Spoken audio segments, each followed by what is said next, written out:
Buenas noches y un feliz sábado, queridos amigos y apreciados hermanos. Un saludo cordial. Hoy es nuestra última noche. Hoy estamos concluyendo, hoy estaremos terminando esta semana de estudio de profecía de los capítulos 12, 13 y 14 del libro de Apocalipsis. Un saludo cordial, un fuerte abrazo a la distancia. Gracias a las personas que han estado colaborando con esta transmisión, a mi esposa, a mis hijos. También agradecer a todas las personas que han estado compartiendo, que han estado viendo a través de los grupos de Facebook. Muy agradecido. Esperando que esta semana haya sido de provecho, haya sido de bendición para las personas que han podido reproducir estos vídeos y han podido verlo en vivo también. Dios te bendiga. Vamos a cantar esta noche, porque esta noche también estaremos acompañados por un grupo especial, un grupo luchador, un grupo aguerrido de la Iglesia Adventista del Séptimo Día, la Iglesia Villa La Era. Un saludo cordial para todos esos hermanos maravillosos que durante el tiempo que estuvimos allá en Lima con la Iglesia Villa La Era nos hemos sentido a gusto y nos hemos sentido en familia. Un saludo y un feliz sábado. Vamos a proceder cantando entonces nuestro canto tema de la semana, que es la verdad presente. La verdad presente que nosotros tenemos, valga la redundancia, tenerlo presente, tener que predicarlo, tener que anunciarlo, darlo a conocer al mundo, porque es la verdad que se debe predicar. Esta noche estaremos hablando de los mensajes de los tres ángeles, hablando un poco de los 144,000 y sobre todo de la parte central del capítulo 14 del libro de Apocalipsis. Así que vamos a cantar este canto maravilloso, la verdad presente, tres mensajes de ángeles que se tiene que anunciar, que se tiene que dar al mundo entero. Apocalipsis 18 dice que cuando la predicación del evangelio se dé a todo el mundo entero va a ser alumbrado con la gloria de Dios. Se va a dar a conocer el mensaje de Cristo Jesús al mundo entero. Así que, querido amigo, esperando que los temas de esta semana haya sido, como les había dicho, de provecho, porque sirven como una oportunidad para que tú y yo podamos conocer, para que tú y yo podamos entender, comprender la profecía, podamos entender la palabra de Dios. Así que la Biblia dice que la palabra de Dios no regresa vacía, la palabra de Dios no vuelve vacía, ¿no? Siempre va a haber, siempre la palabra de Dios va a hacer que tú y yo tomemos una decisión, ¿no? Porque no puede haber disertación de la palabra de Dios, no puede haber predicación de la palabra de Dios si esto no lleva a una decisión. Tenemos tú y yo, querido amigo, esta noche que tomar una decisión. Nuestro Dios es el Dios que conoce, como ya hemos visto en estas noches, es aquel que conoce el pasado, conoce el presente y también conoce el futuro, ¿no? El Apocalipsis, verso 1 decía que es la revelación de Jesucristo. Nos revela, nos da a conocer a Jesucristo. No nos habla, no nos revela al dragón, la bestia, el falso profeta, ¿no? Las 7 plagas, la destrucción, los terremotos, la muerte que va a haber, el gran tiempo de angustia, no. Lo que debe preocuparte y debe preocuparnos, querido amigo, es con temor y temblor nuestra salvación, tu relación con Dios hoy, tu relación con Dios ahora, tu relación con Dios en este momento.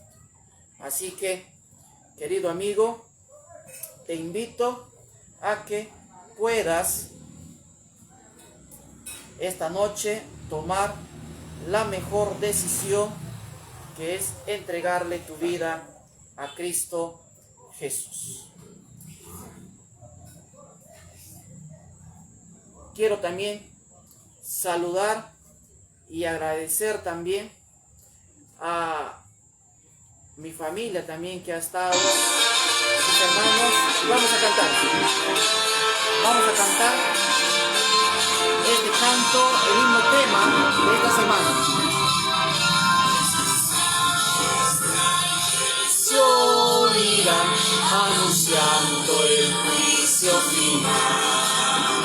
Por la gracia de Dios alzaré oídos, diciendo que Cristo vendrá.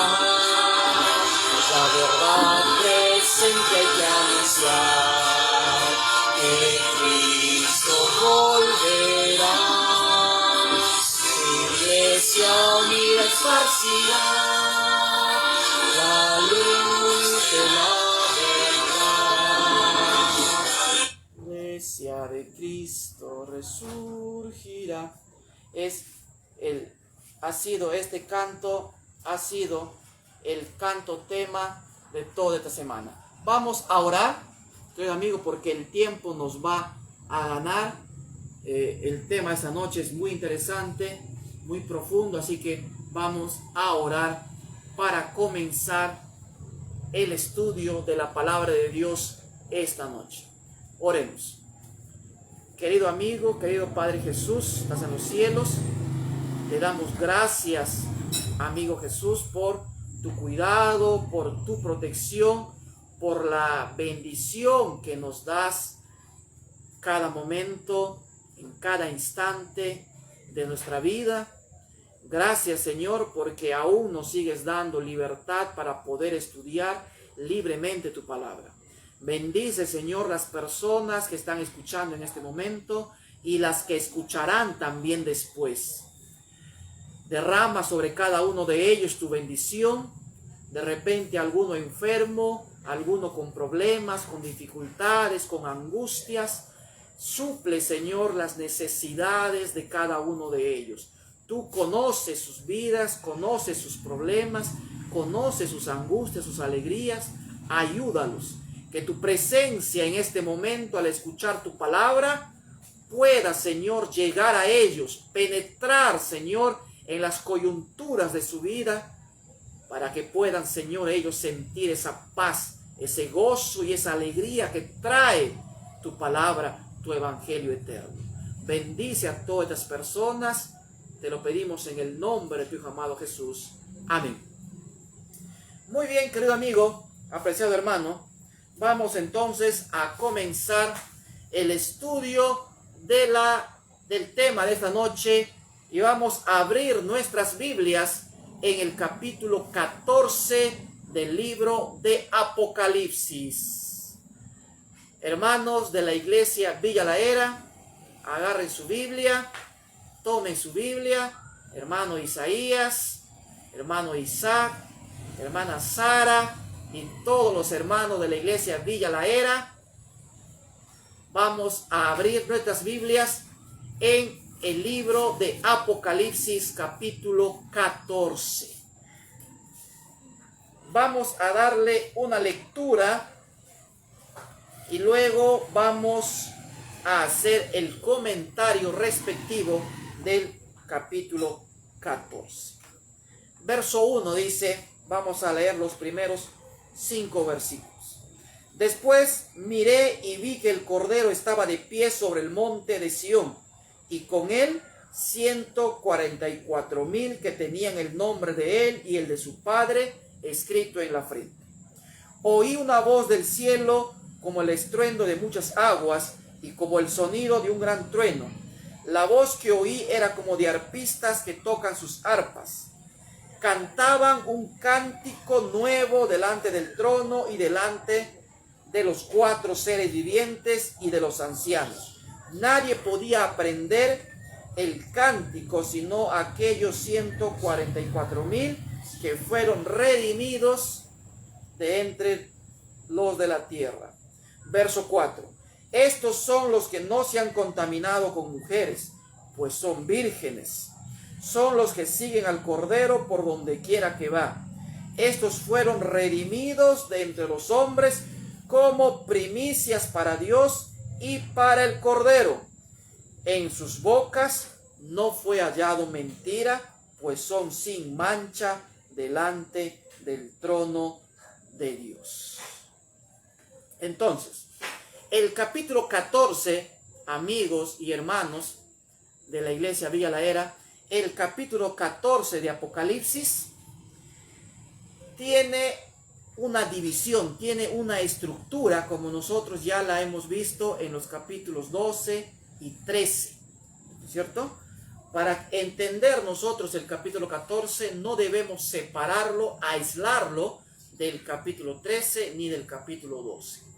En los capítulos 12 y 13 nosotros hemos analizado y nos hemos dado cuenta sobre la protección de Dios, sobre el cuidado de Dios, cómo Dios ha cuidado y protegido a su pueblo, a su iglesia, tanto en el Antiguo Testamento, en el Nuevo Testamento, y cómo Dios seguirá cuidando y protegiendo a su pueblo en el tiempo del fin, al remanente y sobre todo a los que estaremos vivos y pasaremos por la gran y última tribulación antes que Cristo venga en las nubes de los cielos.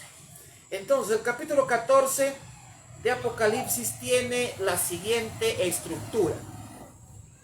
Los versos 1 al 5 sirven como introducción, como un preámbulo, como una respuesta al capítulo 13, pero también es una introducción a lo que va a venir después en adelante en el capítulo 14.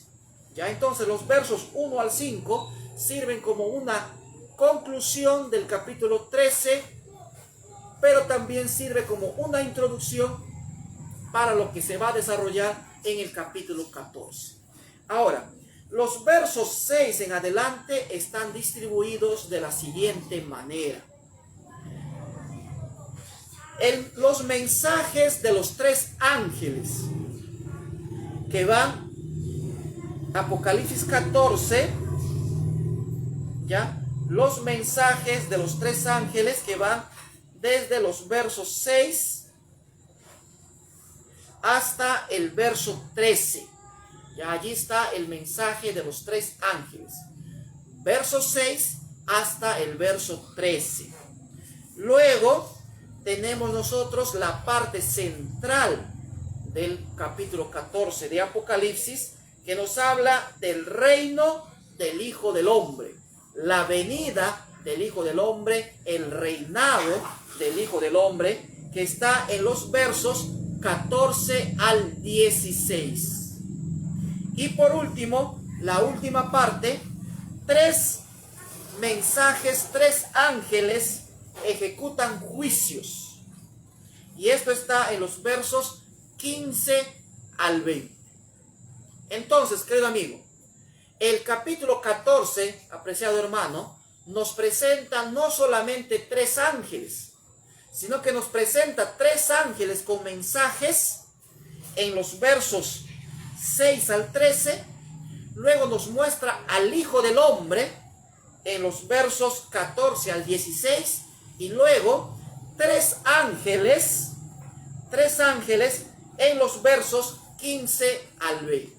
En total, el capítulo 14 de Apocalipsis nos muestra a 7 personas, a 7 personajes, a 7, podríamos decirlo, 7 ángeles, porque el Hijo del Hombre, que es Jesús, de los versos 14 al 16, cuando se estudia el libro de Daniel, capítulo 10, y también en el libro de Judas, Miguel, y también en Apocalipsis 12, 7 al 12, Miguel, que es llamado Jesús, en Judas también es llamado el arcángel Miguel. Entonces, el capítulo 14 de Apocalipsis nos estaría hablando de 7 ángeles, tomando en cuenta que el Hijo del Hombre en Judas es llamado el arcángel Miguel, ¿no es cierto? Y es llamado también en Apocalipsis 12 y en Daniel como Miguel. Entonces tenemos allí 7 personajes, 7 ángeles, 3 mensajes, ¿no es cierto? Luego viene el Hijo del Hombre y luego después de él vienen también 3 mensajes, 3 ángeles. Total, 7 personajes en el libro de Apocalipsis capítulo 14. Antes entonces de ver estos mensajes de estos 7 personajes, vamos primero a analizar la introducción, los versos 1 al 5. Dice, después miré, o sea, ¿después de qué? Después de que Juan en el capítulo 14 nos hablara que en el tiempo del fin, antes de que Cristo venga, en el tiempo de angustia, Satanás usaría sus 2 agentes, ¿no es cierto? La bestia que sale del mar, en Apocalipsis 13, que recibe la herida mortal en el año de 1798, pero que después resucita, ¿cierto? Apocalipsis 17 dice que sale como si estaría surgiendo del abismo, sube del abismo. Entonces, en ese tiempo, cuando la herida mortal se sane, ayer habíamos analizado ese punto y dicho de que la herida mortal todavía no se ha sanado. Hay progreso, sí, hay avances, sí, pero todavía no se ha sanado. Cuando la herida se sane, volverá la persecución. Todavía no hay persecución. Entonces, está todavía por cumplirse esa profecía de la herida mortal se sana. Porque cuando se sane, dice Apocalipsis 13, 8, la adorarán todos los moradores de la tierra. Adorarán a la bestia, adorarán al dragón y dirán, ¿quién como el dragón? ¿Quién como la bestia? Toda su adoración. Entonces, después, dice, después miré y vi que el Cordero estaba de pie sobre el monte de Sión. El Cordero. ¿Quién es el Cordero? ¿Recuerdan en el Evangelio según San Juan? Cuando Juan el Bautista estaba bautizando en el río Jordán y de pronto mira a su primo, a Jesús. ¿Qué dice Juan el Bautista sobre Jesús? Cuando lo ve a Jesús viniendo para ser bautizado. ¿Qué dice él? He aquí el Cordero de Dios que quita el pecado del mundo. Jesús era ese Cordero, el verdadero Cordero que tenía que morir por ti y por mí. Tenía que dar su vida, derramar su vida, su sangre, para que tú y yo podamos tener salvación, liberación, vida eterna. Después miré y vi que el Cordero estaba de pie sobre el monte de Sión. ¿Dónde estaba de pie Jesús? ¿Dónde lo ve? De pie, dice, en el monte de Sión. Ahora, no nos está hablando de manera literal. No pensemos de que Jesús se va a manifestar en el monte de Sión allá en el Medio Oriente. No se va a dar de manera literal, está hablando de manera simbólica. Si alguien se ha perdido en la semana, puede revisar, está ahí los vídeos, puede revisar cuando hemos estudiado la primera noche, el día domingo, sobre la introducción, el prólogo al libro de Apocalipsis. Allí hemos entendido que Apocalipsis está basado en símbolos, en figuras, en tipología. Nos habla de realidades, pero a través de figuras y de símbolos. Entonces, no tiene nada que ver lo que ocurra en el Medio Oriente, no tiene nada que ver lo que ocurra en Jerusalén, en Palestina. Nada de lo que ocurra allá tiene relación con lo que va a cumplirse con la profecía escatológica del libro de Apocalipsis. Muy bien. En el monte de Sión, habíamos dicho también que todo lo que era literal en el Antiguo Testamento, en el Apocalipsis, es simbólico, ¿no es cierto? El pueblo de Dios literal en el Antiguo Testamento, en el Nuevo Testamento es el pueblo de Dios espiritual, la iglesia. La Babilonia literal del Antiguo Testamento pasa al Apocalipsis como la Babilonia espiritual, ¿no es cierto? Él pasa lo mismo con las personas. Por ejemplo, Jezabel, que era del tiempo de Elías, ¿no es cierto?, la esposa del rey Acab. Esa Jezabel literal, que tuvo un tiempo de vida literal en un tiempo en la historia, en el Apocalipsis es mencionada como una Jezabel espiritual simbólica, ya no literal, sino simbólica, tipológica, que representa doctrinas falsas e enseñanzas falsas sobre los que la iglesia de Dios, al seguirlas, se pierde, ¿no?, tomando como figura a la Jezabel literal del tiempo de Elías. Entonces, lo literal que era en el Antiguo Testamento pasa a ser simbólico, un cumplimiento espiritual en el libro de Apocalipsis. Después miré y vi que el Cordero estaba de pie sobre el monte de Sión, y con él 144,000 que tenían el nombre de él y el de su Padre escrito en la frente.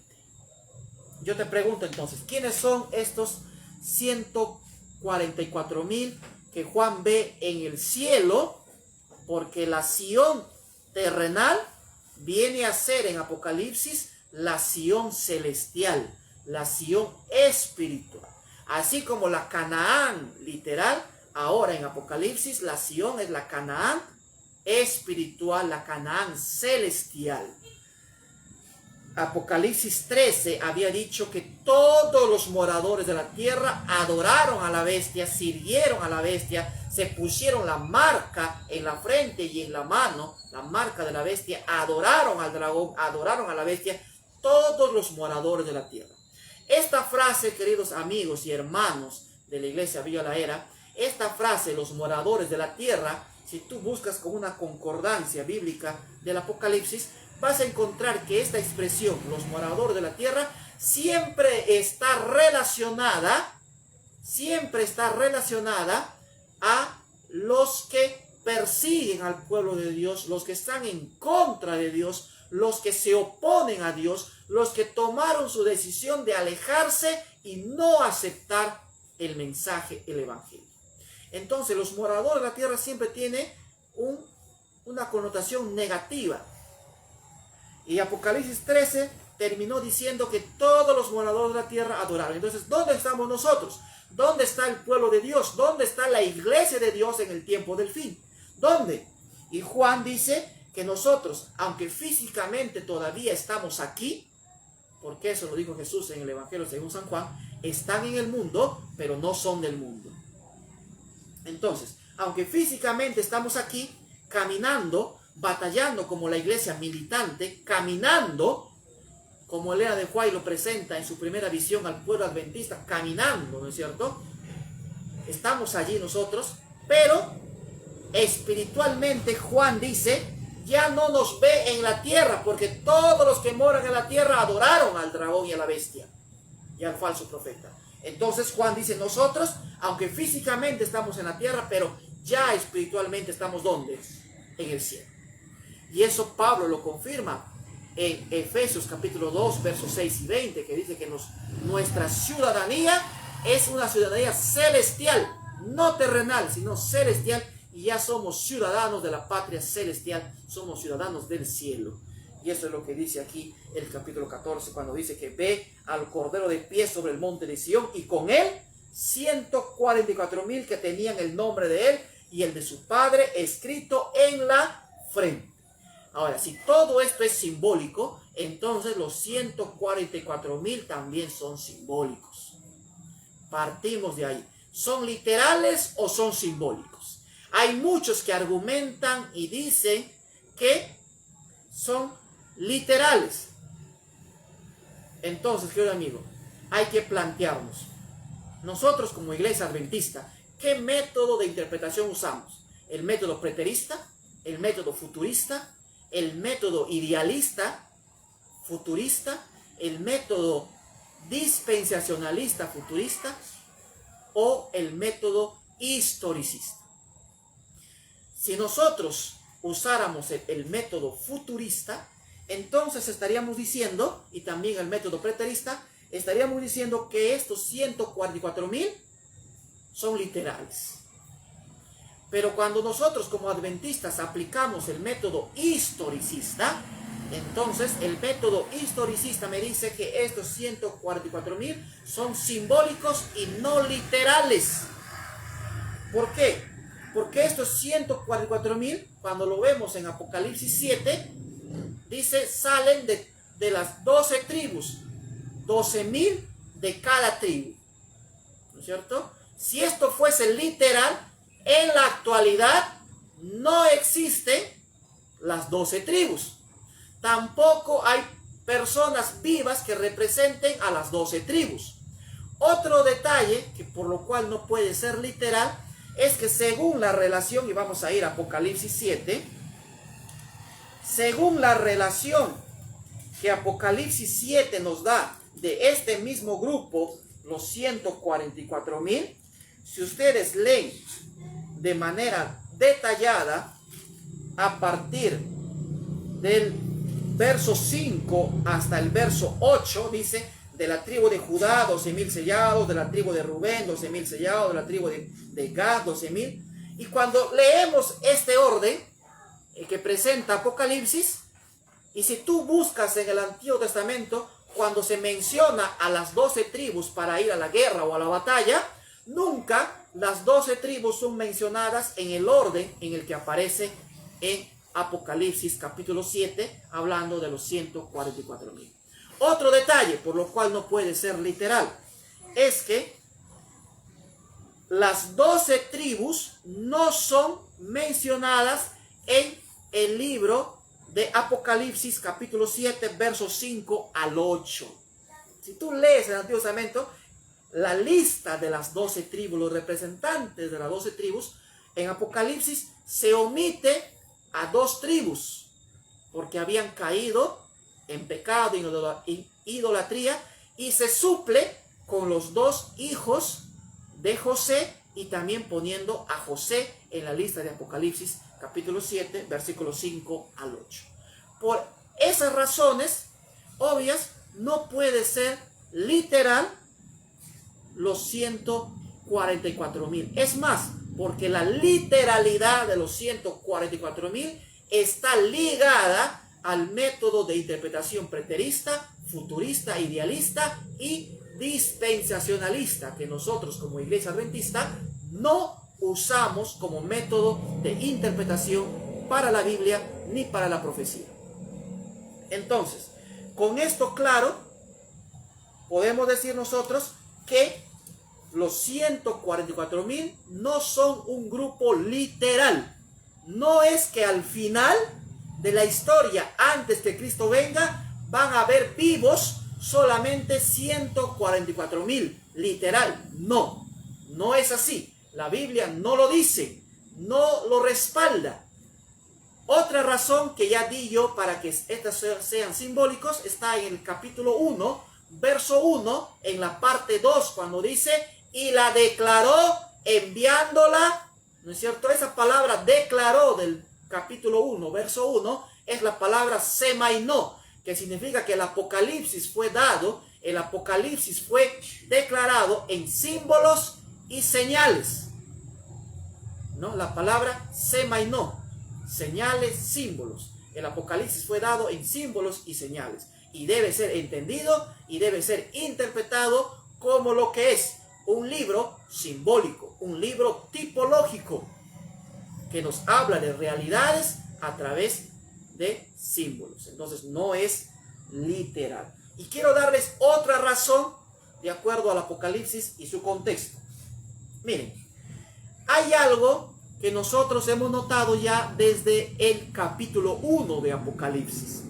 Vamos a ir rápidamente al capítulo 1 de Apocalipsis, a la visión introductoria de los capítulos 2 y 3. Vamos a leerlo desde el verso 9. Dice: yo, Juan, vuestro hermano y compañero de la tribulación en el reino y en la perseverancia de Jesucristo, estaba en la isla llamada Patmos por causa de la palabra de Dios y del testimonio de Jesucristo. Estaba yo en el Espíritu en el día del Señor, y oí tras de mí una gran voz como de trompeta, que decía: yo soy el Alfa y la Omega, el principio y el último. Escribe en un libro lo que ves y envíalo a las iglesias que están en Asia. ¿Qué cosa escucha Juan en su visión introductoria? ¿Qué escucha? Dice: yo soy, como con voz de trompeta que decía, yo soy el Alfa y la Omega, el principio y el último. Eso es lo que escucha. Yo soy el Alfa y la Omega, el primero y el último. Verso 12. Me volví para ver la voz que hablaba conmigo, y vuelto vi, ¿qué cosa? Cuando Juan escucha la voz, ¿qué escucha? Yo soy el Alfa y la Omega, el primero y el último. Y cuando Juan voltea para ver, ¿qué cosa ve? Nosotros esperaríamos que Juan, al voltear y ver, que Juan viera lo que él ha escuchado, ¿no es cierto? Que cuando Juan voltea, estuviese viendo al Alfa y la Omega, el principio y el fin. Pero cuando Juan voltea, ¿qué es lo que ve? Vi 7 candeleros de oro, y en medio de los 7 candeleros a uno semejante al Hijo del Hombre, vestido de una ropa que llegaba hasta los pies, y luego comienza a narrar. Entonces, hay una diferencia entre lo que Juan oye y lo que Juan ve. Vamos a ir a otro ejemplo. Hay muchos ejemplos, pero el tiempo no nos va a dar. Apocalipsis capítulo 5. Capítulo 5, versos 5 y 6. Dice así: entonces uno de los ancianos me dijo: no llores, porque el león de la tribu de Judá, la raíz de David, ha vencido para abrir el libro y desatar sus 7 sellos. ¿De quién está hablando? Juan estaba triste porque no había nadie digno de capaz de abrir, ni de tomar el libro, ni de abrirlo. Y entonces se escucha una voz que le dice: no llores, no te pongas triste, porque he aquí el león de la tribu de Judá. Y entonces nosotros esperaríamos, eso Juan escucha, eso es lo que oye. Y esperaríamos que cuando Juan voltea para ver, lo que vea fuese un león, al león de la tribu de Judá. Pero ¿qué cosa es lo que Juan mira? Es una cosa lo que escucha, y es otra muy diferente lo que él mira. Verso capítulo 6. Miré y vi que en medio del trono y de los 4 seres vivientes, y en medio de los ancianos, estaba en pie un cordero como inmolado. Entonces, ¿qué es lo que oye? Que estaba allí el león de la tribu de Judá. Y cuando voltea para ver al león de la tribu de Judá, ¿qué es lo que ve? Un cordero inmolado. Un cordero sacrificado. Es la palabra inmolado, sacrificado. Entonces, ¿el cordero y el león son lo mismo? ¿Es lo mismo cordero y león? No. El cordero es, el león es carnívoro, el cordero no es carnívoro. El león es el rey de la selva, es una fiera salvaje. El cordero es manso y humilde. Son dos cosas muy diferentes la una de la otra, ¿no es cierto? Pero las dos figuras, los dos animales, el león y el cordero, están representando y están haciendo alusión ¿a quién? A Cristo. Entonces Cristo es representado tanto por el león de la tribu de Judá, como también es representado por el cordero sacrificado, ¿no? Allí están las dos acciones del ministerio de Cristo. Cristo como rey y Cristo como nuestro Salvador. Juicio y salvación. Juicio y gracia. Gracia y juicio. Están allí las dos cosas, las dos cualidades. Entonces Cristo es tanto el león de la tribu de Judá como también el cordero sacrificado. Y eso, trayéndolo a Apocalipsis 7, que nos habla de los 144,000, dice así la palabra de Dios. Verso 4, capítulo 7, dice: y oí el número de los sellados, 144,000 sellados de todas las tribus de los hijos de Israel. Eso es lo que escucha un número, ¿no? Y el ángel comienza a contar, comienza el conteo, ¿no? Y luego el verso 9 dice lo siguiente: después de esto miré y vi una gran multitud, la cual nadie podía contar, de todas las naciones, tribus, pueblos, lenguas. Estaban delante del trono y en la presencia del Cordero, vestidos de ropas blancas y con palmas en sus manos. Entonces, yo te pregunto, cuando Juan oye, ¿qué es lo que escucha? Un número, 144,000. Pero cuando él se voltea para ver a esos 144,000, ¿qué es lo que ve? Una gran multitud. ¿No es cierto? Una gran multitud es lo que Juan ve. Pero dice que, vamos a leer otra vez: una gran multitud que nadie podía contar, de todas las naciones, tribus, pueblos y lenguas, estaban de pie delante del trono y en la presencia del Cordero, vestidos de ropas blancas y con palmas en sus manos. Ahora, hemos dicho entonces, y concluimos hasta aquí, que los 144,000 entonces son simbólicos y no un grupo exacto, numérico, de 144,000 literales. No es literal, sino es simbólico. Ahora el tema está en quiénes son. Si es simbólico, no solamente son literalmente 144,000, sino que, como dice aquí, es una gran multitud. ¿Quién es este grupo? ¿Quién es este grupo que Juan oye que son 144,000, pero cuando mira es una gran multitud que nadie podía contar? ¿Quiénes son? Miren, el capítulo 7 está ubicado entre el sexto sello y el séptimo sello. ¿Cómo termina el sexto sello? Vamos, Apocalipsis capítulo 6, amigos y hermanos también de la iglesia Villa La Era. Capítulo 6, versos 16 y 17. Y decían a los montes y a las peñas: caed sobre nosotros y escondernos del rostro de aquel que está sentado sobre el trono, subraya ahí trono, y de la ira del Cordero, subraya Cordero, porque el gran día de su ira ha llegado, y ¿quién podrá sostenerse en pie? Miren, ¿cómo termina el sexto sello? Relatándonos la segunda venida de Cristo. El cielo, dice, como un pergamino que se enrolla, ¿no es cierto? Y Jesús apareciendo en la nube de los cielos. Y entonces los impíos claman y dicen a los montes y a las peñas: caigan sobre nosotros, escóndanos el rostro de aquel que está sentado sobre el trono y de la ira del Cordero. Y la pregunta de los impíos es: ¿quién podrá sostenerse en pie?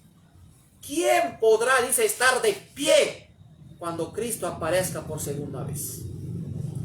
La respuesta de los impíos a esa pregunta es el capítulo 7. ¿Quiénes podrán estar de pie cuando Cristo venga por segunda vez y lo reciban con los brazos abiertos? Este es nuestro Dios. ¿Quiénes? Y Apocalipsis 7 responde: los sellados, los 144,000, que no son literales sino simbólicos, una gran multitud. ¿Ya? ¿Está claro hasta ahí? El capítulo 7 es la respuesta a la pregunta de los impíos: ¿quién podrá estar de pie cuando Cristo venga por segunda vez? ¿Quiénes? Los sellados. ¿Quiénes son los sellados? Este grupo llamado los 144,000, pero que no es literal sino es simbólico, que es en sí es una gran multitud. ¿Estamos? Pero que es un grupo que estará vivo cuando Cristo aparezca en las nubes de los cielos. Estarán vivos cuando Cristo aparezca en las nubes de los cielos. ¿Cómo sabemos eso también? Miren, yo les hice marcar allí. El verso 16 y 17 del capítulo 16 tiene la palabra trono y la palabra cordero. ¿Dónde volvemos a encontrar nosotros en el capítulo 7 la palabra trono y cordero? Cuando habla de los 144,000, no. ¿Dónde encontramos esta misma frase, trono y cordero? ¿Dónde? En el verso 9.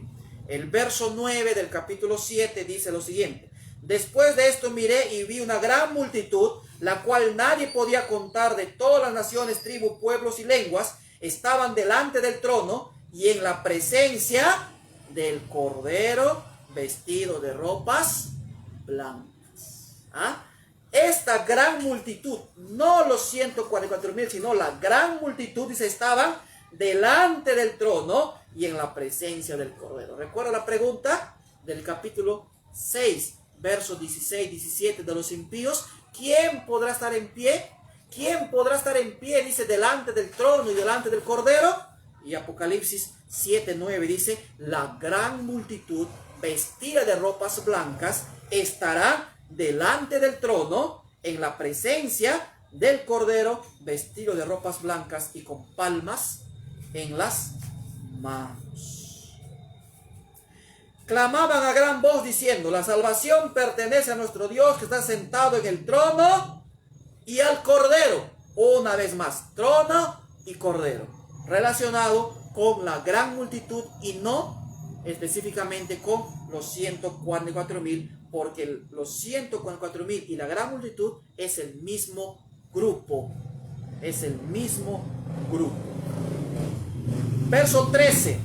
Entonces uno de los ancianos habló diciéndome, estos que están vestidos de ropas blancas, ¿quiénes son? ¿Y de dónde han venido? Mira, la Biblia misma se explica. ¿Quiénes son? Verso 14 dice, yo le dije, Señor, tú lo sabes. Y él me dijo, estos son los que han salido de la gran tribulación. ¿Quiénes son? Dice, los que han salido de la gran tribulación. Ojo, no confundamos la gran tribulación o la tribulación de los 1260 años. Porque recuerden, el día de ayer yo les dije que las profecías de tiempo de Daniel 12, de los 1260, 1290, 1335 días y 8:14, las 2300 tardes y mañana, todas esas profecías nos llevan al año de 1844. A partir de allí no hay otra profecía de tiempo. Daniel 12:12 dice, bienaventurados el que espere y llegue a 1335 días. Mira, en otras palabras, traduciéndolo, interpretándolo, diría Daniel 12:12, bienaventurado el que espere y llegue hasta 1844, hasta que el juicio de Dios comience. Es la bienaventuranza de Daniel 12:12. ¿Ya? Entonces, ya aquí no está hablándonos de la persecución de los 1260 años, 42 meses, tiempos y medio tiempo. No. Está hablándonos aquí que estos son los que han salido, dice, de la última gran tribulación. O sea, del gran tiempo de angustia. El tiempo de angustia de Jacob, que lo llama Ellen White. ¿No? Ella lo llama así, el gran tiempo de angustia de Jacob. Ese gran tiempo de angustia terrible que Apocalipsis 13 decía que va a comenzar y va a dar inicio cuando la herida mortal de la bestia se sane y la segunda bestia, el falso profeta, le haga imagen a la bestia. Y cuando la imagen de la bestia habla, ¿qué hace? Miren, Apocalipsis capítulo 13, Apocalipsis capítulo 13, verso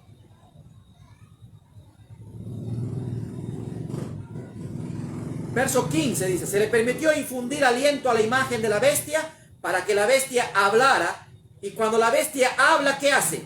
Hace matar a todo el que no la adora. ¿Te das cuenta? Entonces, de ese tiempo nos está hablando el capítulo 7 de Apocalipsis. Ese tiempo, esa gran tribulación final, cuando la bestia se sane. En la segunda vez el falso profeta dice, infunde aliento a la imagen de la bestia, ¿no es cierto? Y la imagen de la bestia habla, resucita, habla imitando la resurrección de Jesucristo, habla, y cuando habla da el decreto de muerte, manda a matar a todo aquel que no la adora.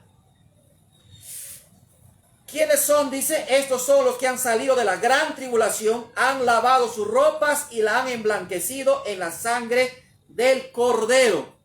Mucho cuidado, querido amigo, hermano de la iglesia Villa La Era, mucho cuidado, amigos que me van a escuchar también después, mucho cuidado con interpretar entonces a este grupo como un grupo literal y pensar que todas las características que vamos a ver en Apocalipsis 14 también son literales. Y entonces llevan el literalismo a suponer que este grupo literal solamente de 144,000 es un grupo especial que nunca se ha visto en la historia, que es un grupo sin pecado, sin mancha, sin contaminación, y es un grupo perfecto.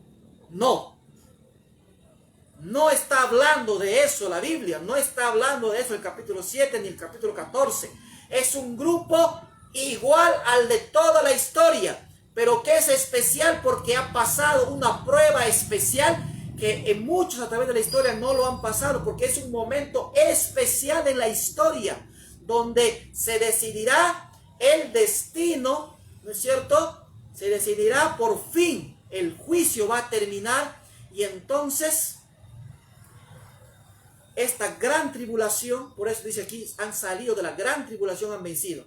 No porque sea un grupo especial de perfectos, de santos, que no han conocido pecado, que no han pecado nunca en su vida. No está hablando de eso.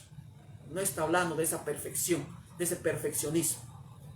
¿Ya? Aclarado ese punto. Dice, ¿quiénes son? Han lavado sus ropas y las han emblanquecido en la sangre del Cordero. Eso quiere decir que no siempre fueron santos y puros, pero llegaron a ser santos, puros y perfectos. ¿Por qué? Porque han lavado sus ropas y las han emblanquecido en la sangre del Cordero.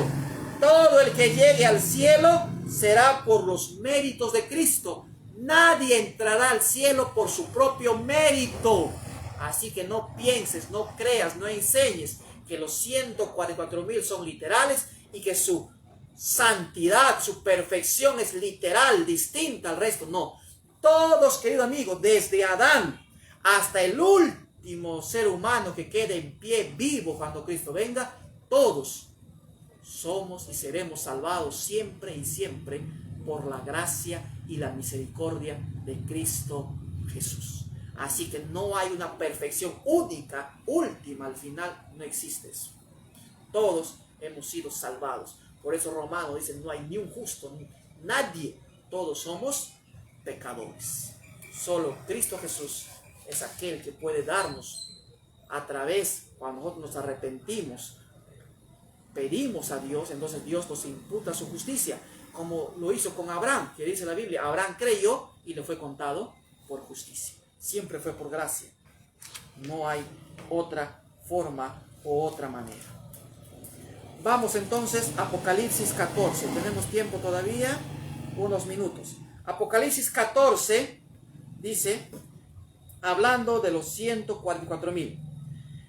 Cantaban un cántico nuevo delante del trono y delante de los 4 seres vivientes. Cantaban un cántico. Porque a diferencia del capítulo 7, se tenía que sellar, ¿no es cierto? Se tenía que sellar. El pueblo todavía estaba en guerra, en contienda. Pero en el capítulo 14 de Apocalipsis, este grupo ya ha vencido. Este grupo ya ha ganado, ya está victorioso, está en el cielo, con Cristo de pie en el monte de Sión, la Sión celestial. Y cantan un cántico nuevo. ¿Qué cantan? ¿Cuál es ese cántico nuevo que ellos cantan? Ese canto lo encontramos en Apocalipsis capítulo 15. capítulo 15, versos 3 y 4, dice así: y cantan el cántico de Moisés, siervo de Dios, y el cántico del Cordero, diciendo: grandes y maravillosas son tus obras, Señor Dios Todopoderoso. Justos y verdaderos son tus caminos, Rey de los santos. ¿Quién no temerá, Señor, y glorificará tu nombre? Pues solo tú eres santo, por lo cual todas las naciones vendrán y te adorarán, porque tus juicios se han manifestado.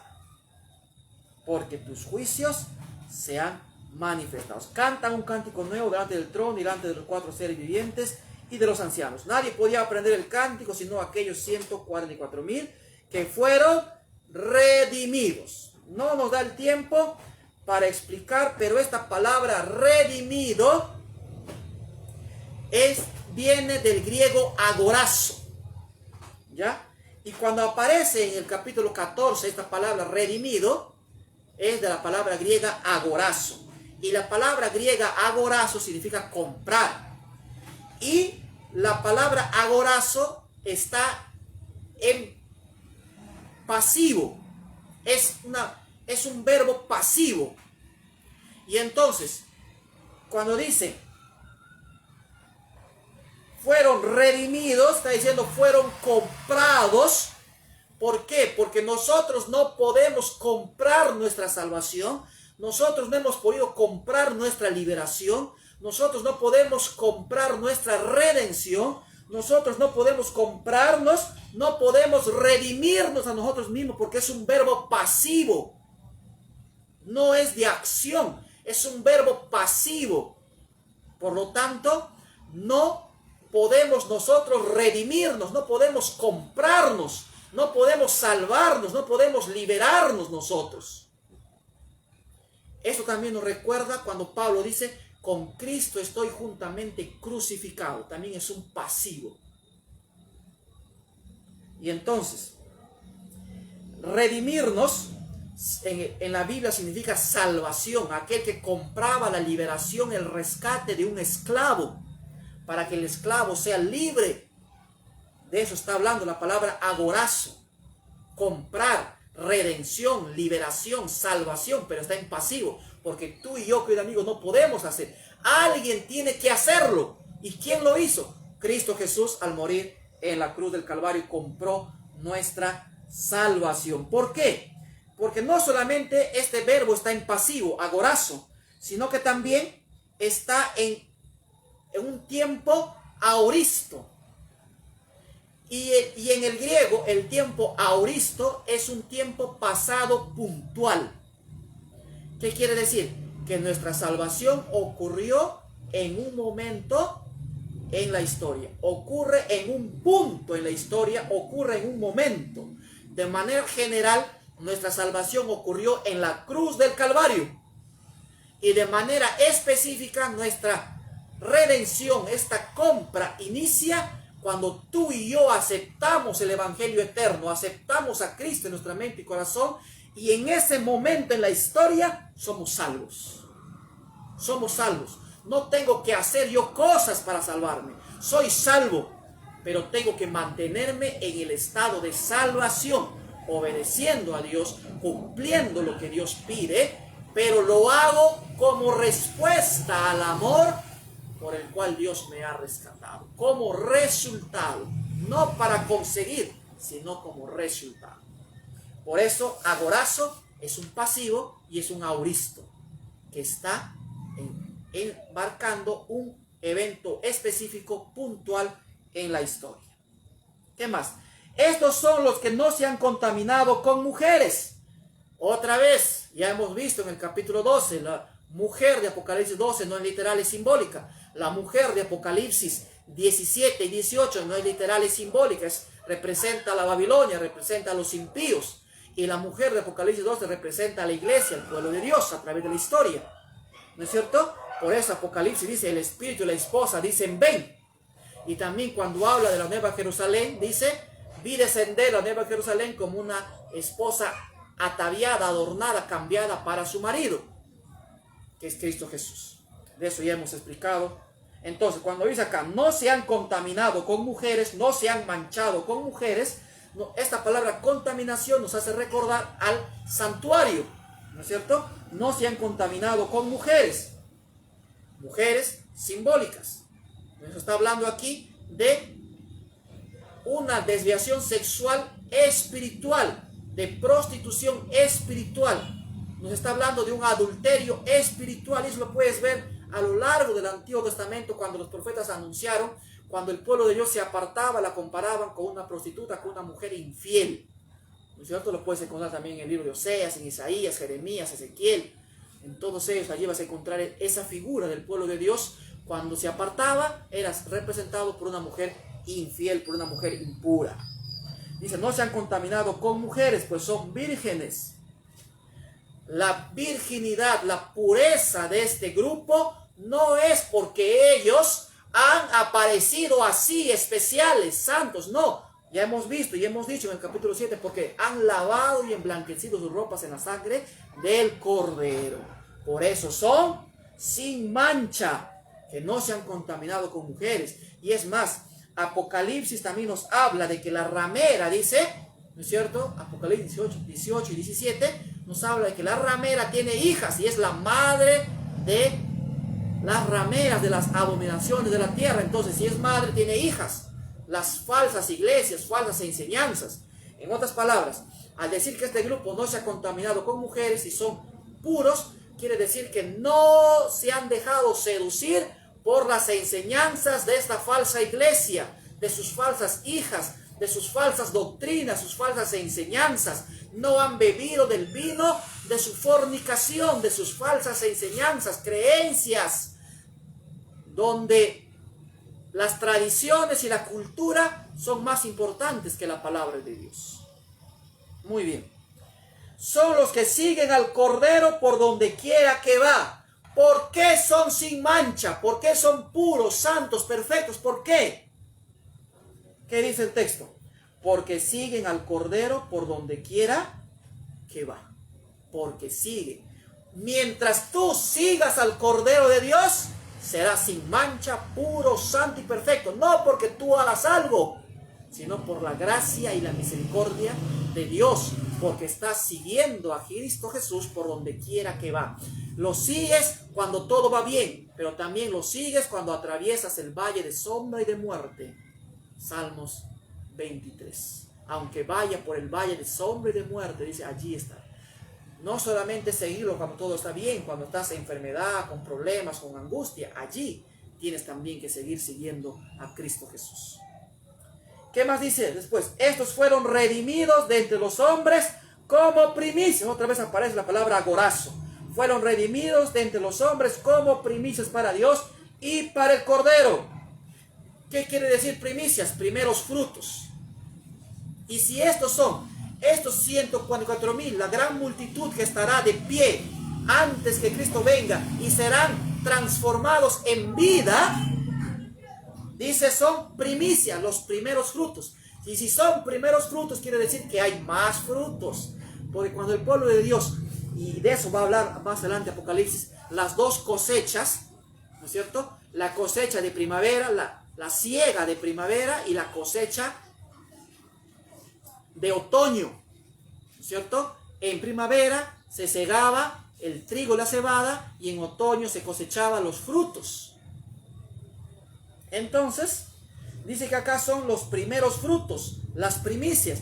Eso quiere decir que cuando alguien cosechaba y cosechaba los primeros frutos o segaba las primeras manojos de trigo o cebada, eso no quiere decir que no iba a cosechar el resto.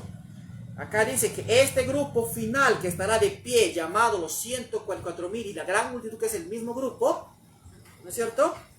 Estarán de pie y son la primicia, los primeros frutos. Eso quiere decir que hay más.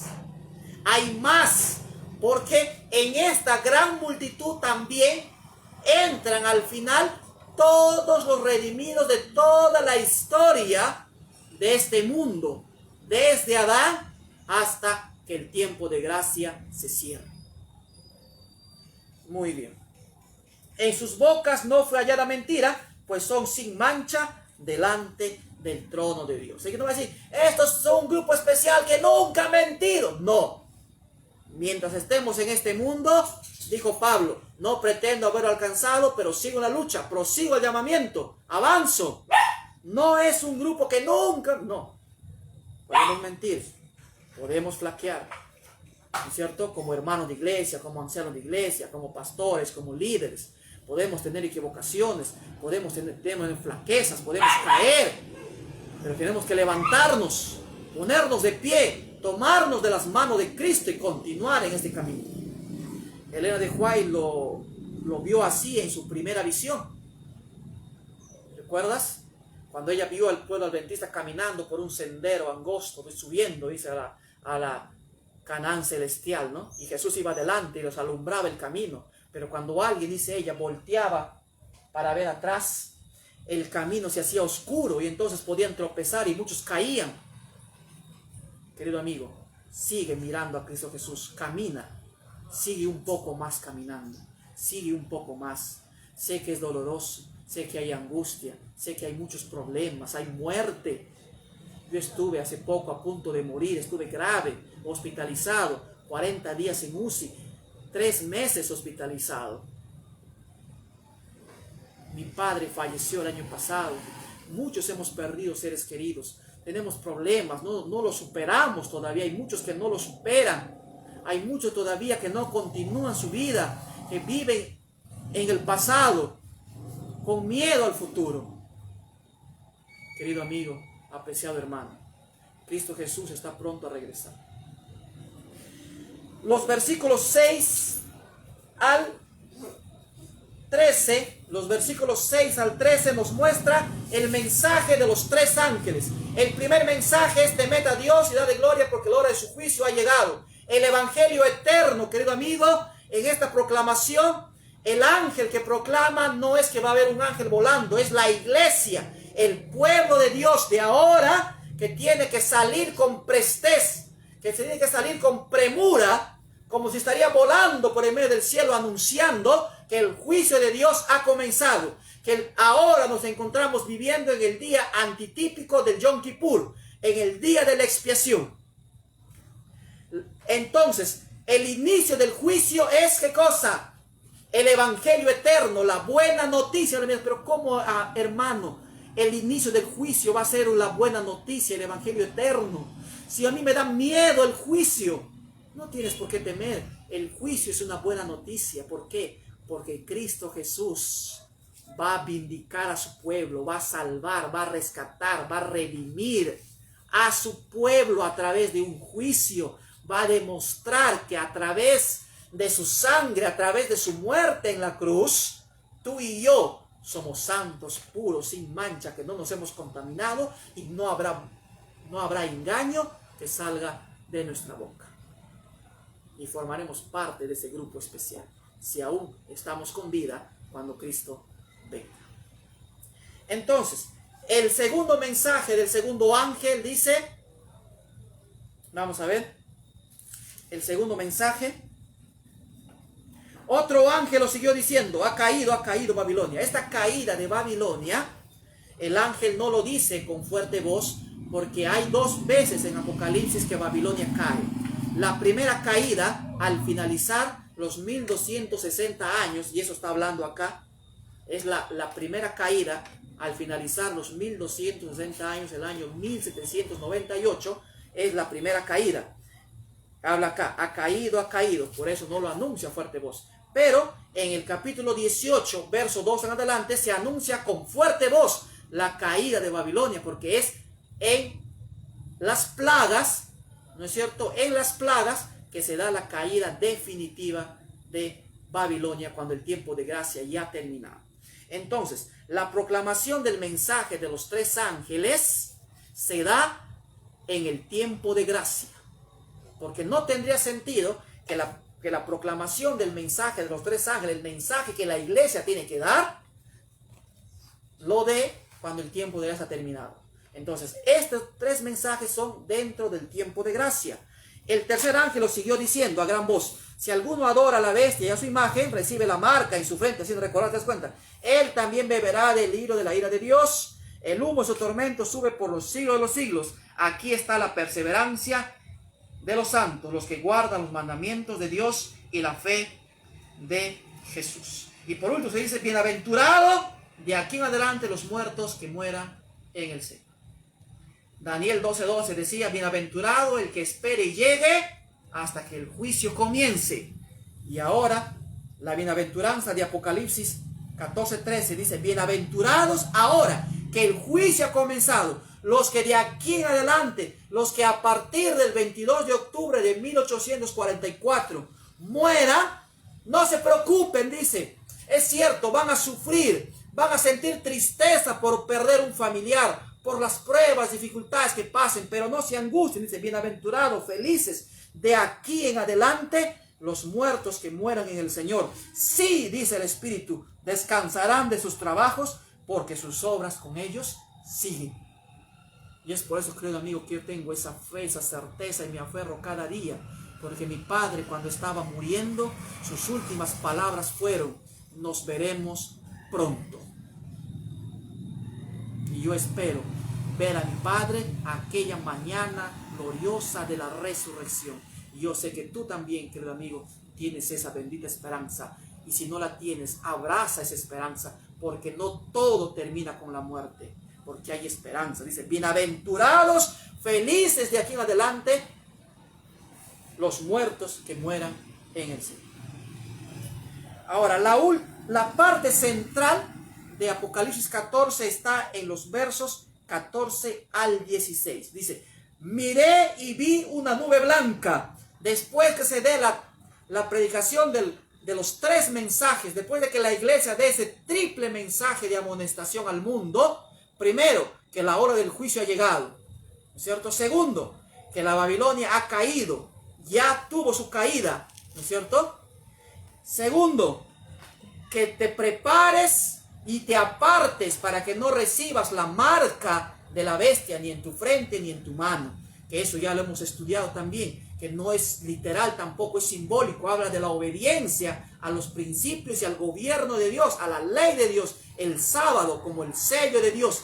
Y si el sábado es el sello de Dios, entonces la marca de la bestia es otro día en oposición al día de adoración que Dios pide que guardemos. Y entonces el hecho de que esté en su frente significa obediencia, respeto, adoración. Porque el triple mensaje dice es adorar a Dios, darle gloria a Dios. Tres cosas, tres verbos.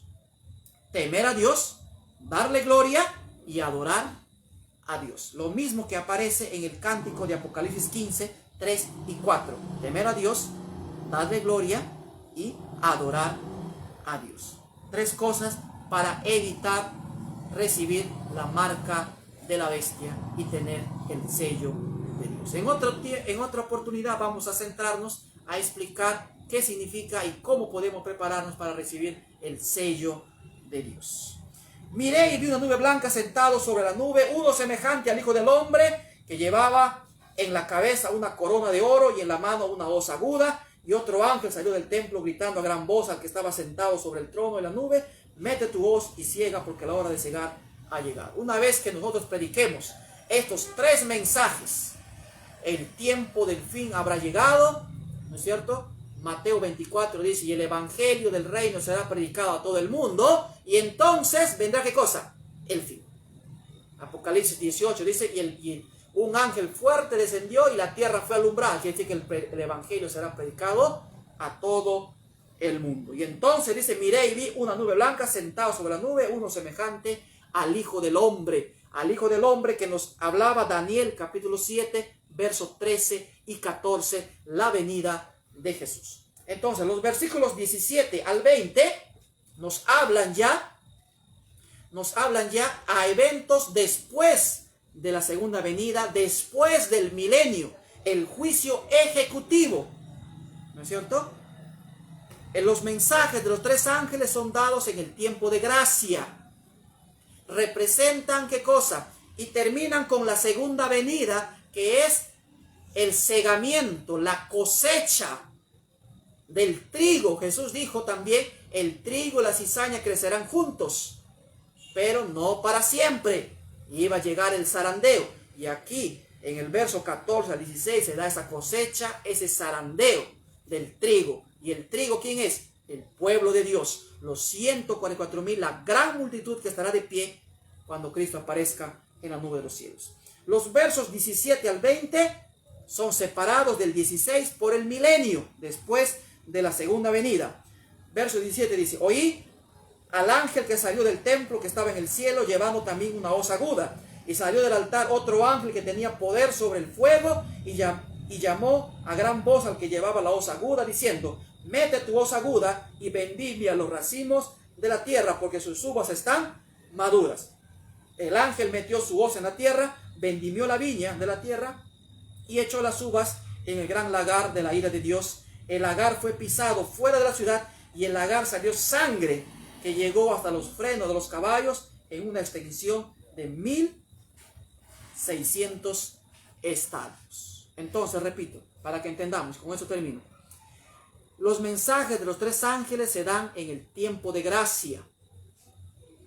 Luego aparece Jesús para concluir ese mensaje, como conclusión a ese mensaje, y se da la siega, la cosecha del trigo, la separación del trigo y la cizaña.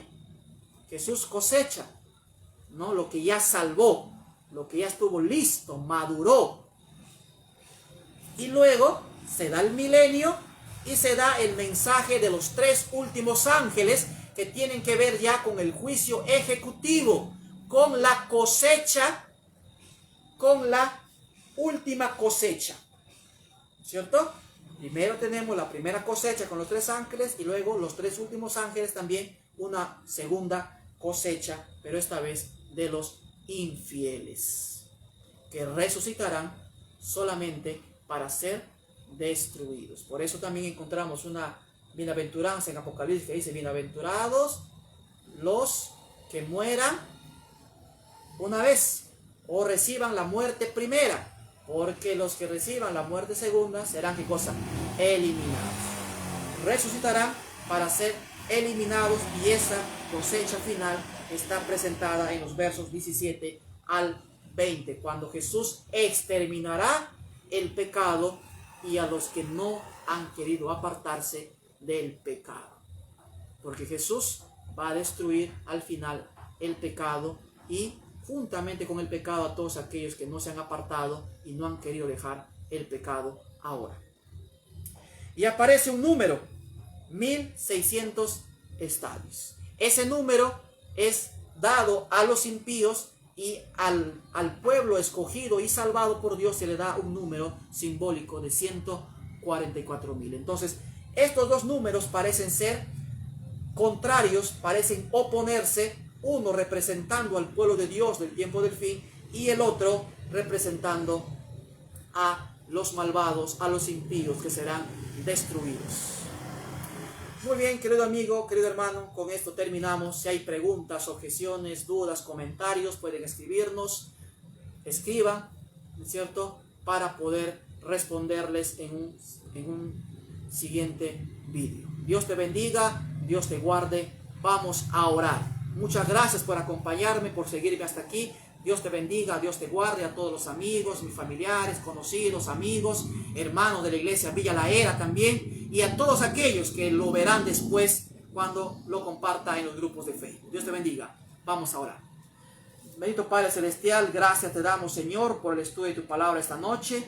Ayúdanos, oh Dios, para ser parte de la primera cosecha y no de la segunda cosecha que está mencionada en los versos 17 al 20 de Apocalipsis 14. Ayúdanos, oh Dios, a poder permanecer fieles y leales a ti. Ayúdanos a entregarte nuestro corazón, a poder seguirte, Señor, a donde tú vayas, por donde tú vayas. Si tú vas, Señor, por un camino de felicidad, allí seguirte. Si vas por el camino de sombra y de muerte, de dolor y sufrimiento, también allí, en medio de ese dolor, Señor, poder seguirte. Ayúdanos a lavar nuestro carácter, nuestra vida en tu sangre, oh Dios bendito, a tener siempre presente la cruz, a lo que tú hiciste por nosotros, y a responder a ese amor con obediencia. Bendícenos, Señor Jesús. Ayúdanos y cuídanos. Te pedimos en el nombre de tu Hijo amado Jesús. Amén. Hasta la próxima.